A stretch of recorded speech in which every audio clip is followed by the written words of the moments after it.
wabarakatuh. It is not the diversity which divides us. It is not the ethnicity or cultures or religions that divides us. Since we all are human beings, it is our inability to recognize, accept and celebrate those differences. Respected dignitary, respected chairperson, honorable teachers of madrasa, my dear mothers and sisters. Assalamu alaikum wa rahmatullahi wa barakatuh. This is Khan Rukaya Muhammad Rais, a student of class Hifz, and I am proud to be a student of Madrasa Rasatul Mominat Lamjana. I would like to say a few words towards you on the topic Freedom of India and Muslim women. My dear mothers and sisters, freedom does not mean about freedom from slavery, but it also means freedom of action, thought and character. The Holy Quran declares the honor of human beings in these words. Indeed, we have honored the children of Adam. Surah Al-Asra. This honor is for both man and woman. Islam has given women respects, rights and responsibility. Now, let us also listen the role of Muslim women in India's freedom struggle.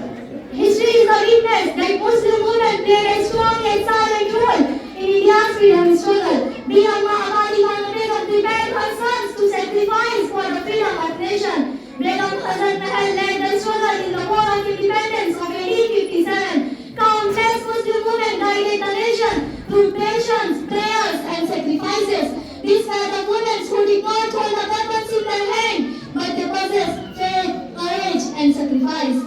A couplet says, the mothers who shows the nation the path of sacrifice, the mothers who shows the nation the path of sacrifice, they were the true builders of India's freedom.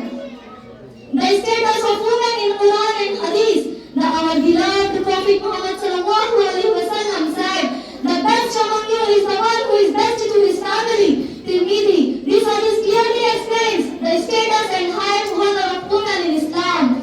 Hazrat Aisha radhiyallahu anha was a great teacher of knowledge and wisdom for the entire ummah.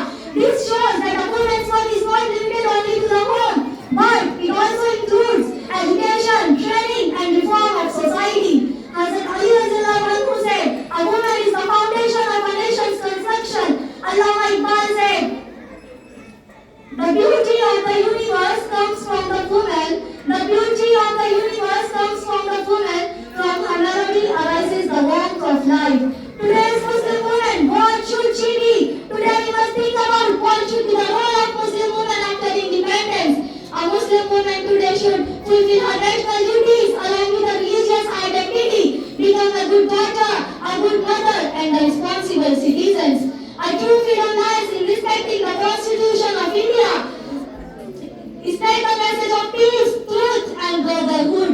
From the sacred stage of Madrasa Rasatul Mominat Lamjana, I would like to give message to all students and mothers that madrasa do not teach only act of worship, but they also prepare people of character, thought and loyalty to the nation. We make a pledge that we will be loyal citizens of our country. We will spread love instead of hatred. As a Muslim woman, we will not be weak but become a strength of the society. A final conclude. Loyalty is ours.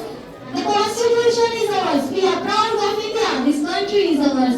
Conclusion. May Allah grant our beloved country peace, progress and safety and grant Muslim women's success in both religion and worldly life. Ameen. Jai Hind. Assalamu alaikum wa rahmatullahi wa barakatuh.